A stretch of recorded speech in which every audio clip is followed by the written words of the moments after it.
एक बार की बात है, एक छोटे से गांव में जहां लोग अमन और चैन से रहते थे, एक भूला भटका पागल आया।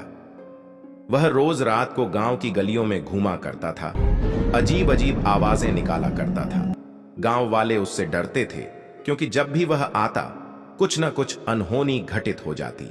एक रात चांदनी बिखेरते हुए वह पागल गांव के सबसे पुराने घर के सामने खड़ा था, जो कि खंडहर में तब्दील हो चुका था। वह अचानक जोर से हंसने लगा। उसकी हंसी इतनी भयानक थी कि गांव के लोग अपने घरों में छिप गए। अगले दिन गांव वालों ने देखा कि खंडहर में रोशनी जल रही थी, जैसे कोई वहां रहता हो।